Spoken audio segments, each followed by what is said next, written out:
A very good evening viewers, स्वागत है आप सबका मेरे संडे पॉडकास्ट में। आज के संडे पॉडकास्ट में जो विषय मैंने चुना है वह है अस्वीकार में दुख और स्वीकार में सुख। कई बार क्या होता है कि अगर कोई व्यक्ति आपको रिजेक्ट कर देता है, किसी भी विचार को आपके रिजेक्ट कर देता है, तो आपको अंदर से पीड़ा होती है। आपको उसके विचार को स्वीकार करना आना चाहिए। जिस दिन आप उस व्यक्ति के व्यक्तित्व को, उसके विचारों को, उसकी बातों को अंदर से स्वीकार कर लेंगे, उस दिन आपका जीवन दुखों से निकलकर सुखों में परिवर्तित हो जाएगा। तो आइए शुरू करते हैं आज का संडे पॉडकास्ट। विश्व के समस्त प्राणियों की एकमात्र यही कामना रहती है कि मुझे सुख मिल जाए और मेरे जीवन के तमाम दुख टल जाएं। सुख प्राप्ति के लिए मनुष्य अनेक प्रकार की प्रवृत्ति करता है, नानाविध के प्रयास करता है, परंतु अफसोस कि हर प्रवृत्ति और प्रयास के पीछे उसे दुख का महागर्त ही मिलता है। दुख में ही वह डूब जाता है। इसलिए संसार का एक भी व्यक्ति ऐसा नहीं मिलेगा जो दुखी ना हो, जो हताश ना हो, जो परेशान ना हो। मैंने देखा है कि अक्सर लोग अपने दुखों की चर्चा करते हैं, उस चर्चा में ही समय बीत जाता है और अवसर हाथ से निकल जाते हैं। हमारी हालत ऐसी हो जाती है जैसे एक आदमी को तीर लग गया हो, जो किसी शिकारी ने भूल से जानवर समझकर मारा था। जिसे तीर लगा वह कोई साधारण व्यक्ति नहीं था, वह एक दार्शनिक था। तीर निकालने के लिए लोगों की भीड़ इकट्ठी हो गई, किंतु उस दार्शनिक ने कहा, ठहरो, पहले मुझे इस बात का पक्का पता लगना चाहिए कि क्या मैं इस तीर को निकालने के बाद भी जीवित रहूंगा। मैं पहले यह भी जानना चाहता हूं कि तीर कहां से मारा गया है और किसने मारा है। यह तीर विष से बुझा हुआ है या साधारण है। बहुत सारे प्रश्न। इन प्रश्नों को सुनकर लोग हंसते हुए आगे बढ़कर निकल जाते थे। ठीक इसी प्रकार दुख का तीर भी सभी के जीवन में लगा हुआ है। हम भी उस तीर को निकालने से पहले मात्र उसकी चर्चा में ही अपना समय बिता देते हैं। यह संसार विविधता, विचित्रता और विषमताओं से भरा हुआ है। ऐसे संसार में जीते हुए हर कदम पर दुख तो होंगे ही, परंतु आते हुए दुखों को हम सुखों में बदलें, यही हमारी विशेषता है। दुख को रोकना मनुष्य के बस की बात नहीं, परंतु आए हुए दुखों को सुख में बदलना उसके हाथ में है।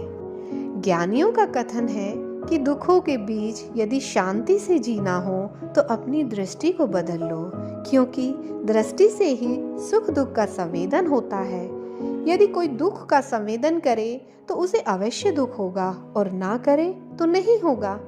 अगर हमने अपने को दुखी माना तो हम दुखी होते चले जाएंगे, और अगर हमने स्वयं को सुखी माना तो हम सुखी होते चले जाएंगे।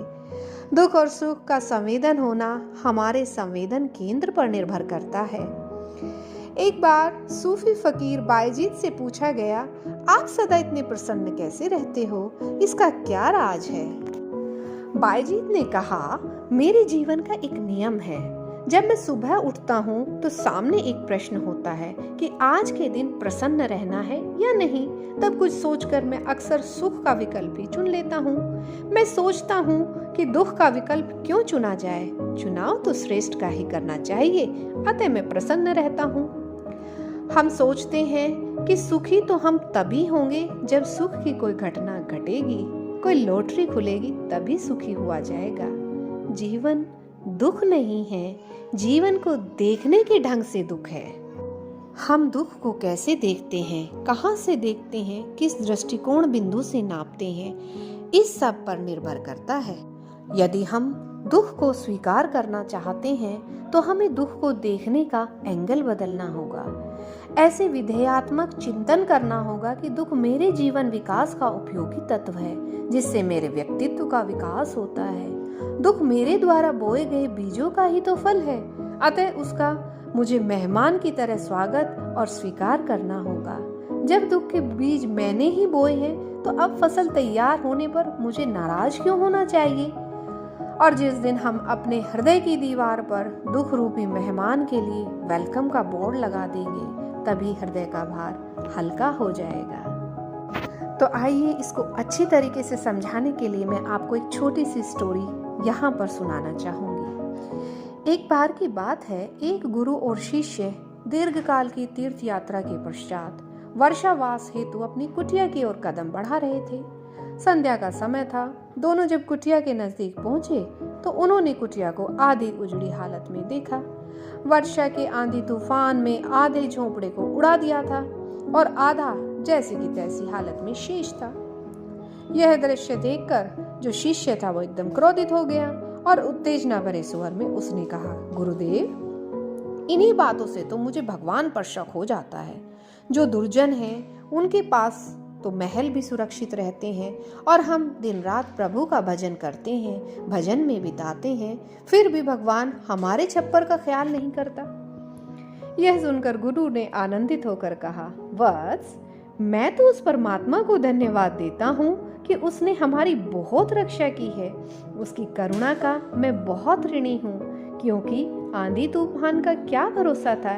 वह तो पूरा का पूरा छप्पर ही लेकर उड़ सकता था, परंतु उस परमात्मा की असीम कृपा है कि उसने हम भक्तों पर इतना रहम किया और झोंपड़े को इसी हालत में रखा। थोड़ी सी मेहनत से उसका पुनर्निर्माण किया जा सकता है। इससे स्पष्ट हो जाता है, परिस्थिति एक होने पर भी दृष्टिकोण भिन्न भिन्न हो सकती है। एक होती है परिस्थिति और एक होती है मनोस्थिति। जीवन में कोई भी परिस्थिति या घटनाएं शुभाशुभ कर्मों के आधार पर घटित होती हैं। अनुकूल परिस्थिति पुण्य के फल का द्योतक है, तो प्रतिकूल परिस्थिति पुण्य की क्षीणता दर्शाती हैं। अतः परिस्थिति को पलटने का प्रयास छोड़ देना चाहिए। दूसरी है मनोस्थिति, जो मन के अधीन होती है, जिसे बदलना हर मनुष्य के हाथ में है। परिस्थिति को नहीं, मनोस्थिति को बदलने की साधना करें। इसलिए व्यक्ति को चाहिए कि वह हर उपस्थिति परिस्थिति को स्वीकार करे और उपलब्ध इष्ट और अनिष्ट संयोग का स्वीकार करना सीखे। स्वीकार में शांति है, प्रसन्नता है और इनकार में अशांति है, व्यथा है।